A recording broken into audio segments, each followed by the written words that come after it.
उस शख्स की दी हुई शक्कर खाने के बाद आर्या को जैसे कुछ हो गया था और आश्चर्य की बात कि इस बार उसने पराठा खाने को कहा तो आर्या चुपचाप खाने लगी। उसकी माँ भी देखकर हैरान थी। फिर आदमी ने कहा पानी पी लो तो उसने पी लिया। फटाफट खाना खाने के बाद वो वहाँ से जल्दी निकलने का कहने लगी। अथर्व ने जाते जाते उस आदमी से परिचय किया तो उसने अपना नाम प्रताप बताया। वे लोग निकलने ही वाले थे कि प्रताप फिर दौड़कर गाड़ी के पास आ गया। उसने आर्या को बिस्किट दिए और कहा फार्म हाउस पहुंचकर खा लेना। उसकी माँ बीना को वो बिल्कुल सही नहीं लग रहा था, लेकिन अथर्व को सब नॉर्मल लगा। फिर वे लोग फार्म हाउस पहुंच गए। यहाँ आर्या ने पहले उसके दिए बिस्कुट खाए, फिर कार से उतरी। अंदर जाकर चारों सीधे स्विमिंग पूल में कूदकर मस्ती करने लगे। कुछ देर बाद बीना जब गिले कपड़े बदलकर ऊपर उन्हें सुखाने जाती है तो वो देखती है कि वो आदमी गेट पर खड़ा है और अंदर आना चाहता है। बीना तुरंत अथर्व के पास गई और उसे बताया। अथर्व ने जब जाकर उससे पूछा कि यहाँ क्यों आए तो उसने बताया मेरी गाड़ी खराब हो गई है और फोन में नेटवर्क भी नहीं है कि अपनी बेटी को कॉल कर सकूं। उसने कहा मुझे बस अपनी बेटी को फोन करना है। तो अथर्व उसे घर में ले आया और उसे फोन देकर वो ऊपर चला गया। उसने पूछा आर्या कहाँ है तो बीना ने बताया वो बाहर है। फिर उनके जाते ही वो झांक कर देखने लगा। फोन तो बस बहाना था, वो कुछ और ही चाहता था। अथर्व के आने के बाद वो ऐसे ही कॉल करने का नाटक करने लगा और उससे इधर उधर की बातें करने लगा। फिर जब आर्या स्विमिंग पूल से आई तो उसने बैठने का कह दिया और वो गिले कपड़े ही सोफे पर बैठ गई। अथर्व ने उसे चिल्लाया तो प्रताप ने कहा जाओ कपड़े बदल कर आना। बीना को उसका इस तरह घर आ जाना बिल्कुल पसंद नहीं आया, मगर वे क्या कर सकते थे। असली नाटक तो अब शुरू होने वाला था। आर्या नीचे आकर उसे अपनी सारी पर्सनल बातें बताने लगी। अंश वहीं खेलकर उन्हें डिस्टर्ब कर रहा था तो प्रताप ने उसे दूर जाने को कहा। फिर आर्या ने अपने बॉयफ्रेंड और दोस्तों के साथ लद्दाख घूमने जाने वाली बात बताई, पर प्रताप ने कहा तुम वहाँ नहीं जा पाओगे क्योंकि तुम्हें मेरे साथ आना है, मेरे घर, वो भी हमेशा के लिए। बोलो हाँ। ये सुन के आर्या तो जैसे सुन्न हो गई, लेकिन तभी अंश की बॉल उसे लगी और उसे होश आया। प्रताप ने कहा जाओ और अपने भाई को जोर से एक थप्पड़ मारो। प्रताप ने कहा जाओ और अपने भाई को जोर से एक थप्पड़ मारो। तो आर्या गुस्से से गई और अपने भाई को जोरदार थप्पड़ मार दिया। वो गिर पड़ा, लेकिन फिर उसे लगा कि ये मैंने क्या कर दिया। अथर्व और बीना ने जब ये देखा तो उन्होंने आर्या को बहुत चिल्लाया, पर प्रताप उसका बीच बचाव करने लगा। अथर्व ने कहा आपका टाइम हो गया, मैं आपको छोड़ दूंगा गाड़ी से, पर उसका जाने का मन नहीं था। उसने आर्या से पानी मंगवाया और कहा अपने माँ बाप से माफी मांगो। फिर बारिश होने लगी तो उन्होंने उसे भी खाना खाने साथ बिठा लिया। आर्या ने माफी मांगी, पर उन्हें समझ नहीं आ रहा था कि वो ऐसा कैसे कर सकती है। अथर्व कहता है कि हमने ज्यादा ही आजादी दे दी है इसे। इस बात पर प्रताप भी अपनी सहमति जताता है, लेकिन अथर्व ने उसे अपने घर के मामले से दूर रहने कहा। तो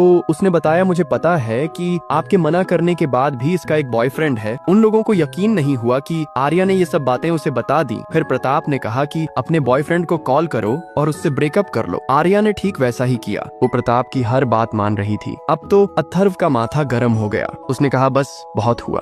अथर्व ने उसे जाने का कहा तो प्रताप बोला कि जब तक मेरा काम पूरा नहीं हो जाता मैं नहीं जाऊंगा। तो अथर्व ने गुस्से से कहा अरे कौन सा काम, और उसे जबरदस्ती निकालने लगा। तो प्रताप ने आर्या को कहा कि इन्हें मुझे निकालने से रोको, और वो बीच में आकर उन्हें रोकने लग गई और प्रताप आराम से बैठ गया। अथर्व आर्या को हटाने की कोशिश कर रहा था, लेकिन फिर वो जोर से चिल्लाई। अथर्व हैरान था कि इसे हो क्या गया है। उसने पूछा तुम ऐसा क्यों कर रही हो। तो उसने फिर कहा क्योंकि प्रताप अंकल ने कहा, लेकिन उसकी हर बात क्यों माननी। प्रताप बोला माननी पड़ेगी। उसने आर्या को चाय पत्ती खाने कहा। वो खाने लगी, लेकिन अथर्व ने हाथ से गिरा दी तो वो नीचे से उठा के खाने लगी। प्रताप ने उसे रोकते हुए कहा ये लो पैकेट से खाओ, और उसने बहुत सारी चाय पत्ती खा ली। वो खुद भी लाचार थी, पर उसकी माँ समझ गई कि प्रताप ने उस पर वशीकरण किया है। प्रताप बोला कि सही समझा, लेकिन अथर्व इन सब चीजों में नहीं मानता था। तो उसे विश्वास दिलाने उसने आर्या से हंसने को कहा और वो हंसने लगी। फिर कहा जोर जोर से रो, तो वो रोने लगी। फिर कहा अपने पापा को एक लाफा मारो ताकि विश्वास हो जाए, और पट की आवाज के साथ सब साफ हो गया। जब वे लाचार हो गए तो प्रताप ने आर्या को अपने पास बिठाया और उन लोगों को भी बैठने कहा। उन्होंने पूछा आखिर तुम क्यों कर रहे हो ये सब। प्रताप बोला बताता हूँ, लेकिन पहले अपने अपने मोबाइल यहाँ रखो। आर्या भी जाकर अपना फोन ले आई। प्रताप ने कहा अब इन्हें तोड़ दो। आर्या ने वैसा ही किया और लैंडलाइन की केबल भी काट दी। धक्का मुक्की से उसके पैर में मोच आ गई थी, तो उसने आर्या से पैर दबाने कहा। फिर बताना शुरू किया कि मैं तुम्हारी बेटी को साथ ले जाने आया हूँ, लेकिन कौन माँ बाप भला ऐसा चाहेगा। वो उससे विनती करने लगे। आर्या भी रोने लगी तो प्रताप बोला तुम क्यों रो रही हो, तुम्हें तो वहाँ बहुत मजा आने वाला है। अपने माँ बाप को हंस के दिखाओ। अथर्व उसकी हालत देख के बहुत दुखी था। प्रताप ने बताया कि तुम्हें खुद इसे मुझे सौंपना होगा, नहीं तो भविष्य में इसके अंदर तुम्हारे लिए प्यार उमड़ आएगा और मेरा वशीकरण खत्म हो जाएगा। अथर्व ने ऐसा करने से मना किया तो उसने कहा अगर तुम ऐसा नहीं करोगे तो मैं तुम सबको इसी के हाथों मरवा के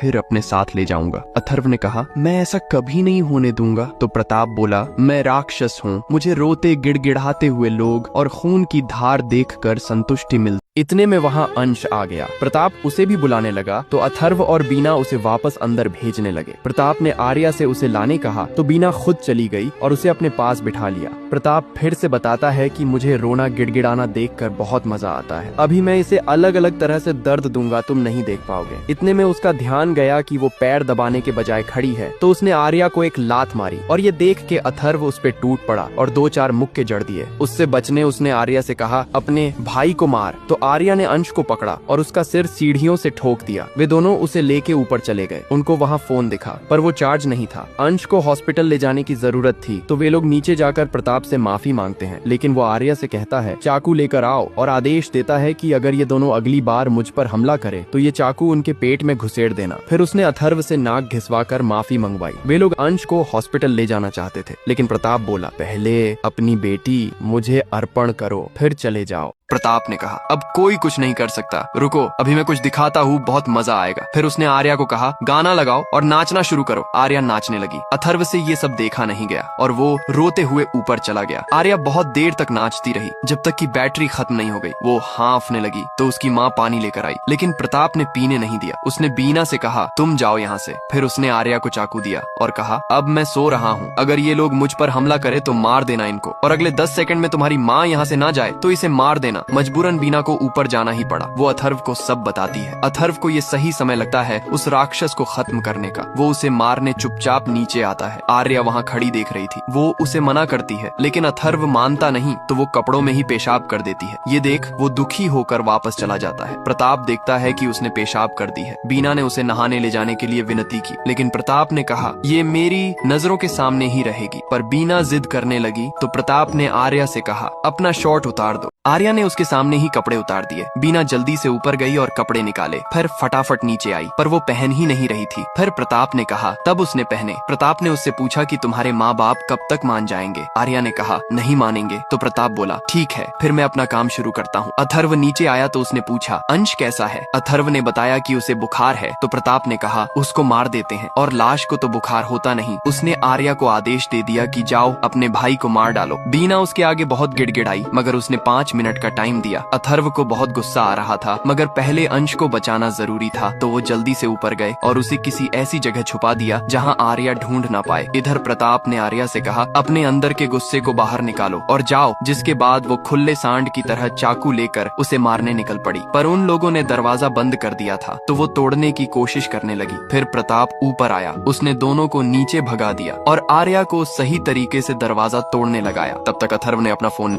comment for next part. Arya ने आखिरकार दरवाजा तोड़ दिया, पर अंदर घुसकर देखा तो अंश वहाँ नहीं था। प्रताप ने कहा जाओ ढूंढो। तो वो छत पर जाकर ढूंढने लगी, मगर वहाँ भी नहीं दिखा। तो उसने ऊपर से लेके नीचे तक हर जगह छान मारी, मगर वो नहीं मिला। उसने अपनी माँ से पूछा तो वो फिर विनती करने लगी। इस पर आर्या ने उसे एक लात मार दी। इधर तेज बारिश और बिजली से डरकर अंश ने मम्मी को आवाज लगाई और पता चल गया कि वो कहाँ छुपा हुआ है। आर्या उसे मारने दौड़ पड़ी और वे दोनों उसे रोकने अथर्व ने उसे पकड़ लिया, पर आर्या ने उसके पैर में चाकू घोंप दिया और बीना को नीचे पटक के उसके मुंह पे लात मार दी। फिर वो अंश की तरफ बढ़ने लगी, लेकिन फिर से अथर्व ने उसे पकड़ लिया। तो आर्या ने किसी तरह खुद को छुड़ाया और अंश को पकड़ने लगी। फिर उसे पकड़ा और उसका सिर पटक पटक कर मारने लगी। अथर्व ने इस बार उसे दूर फेंक दिया, लेकिन वो और गुस्से में आकर सरिया उठा लाई और अथर्व के हाथ पे मार दिया। अंश ऊपर भाग गया तो आर्या भी उसके पीछे गई और आखिरकार उसने अंश को छत से नीचे फेंक दिया। तब कहीं जाकर उसका गुस्सा शांत हुआ।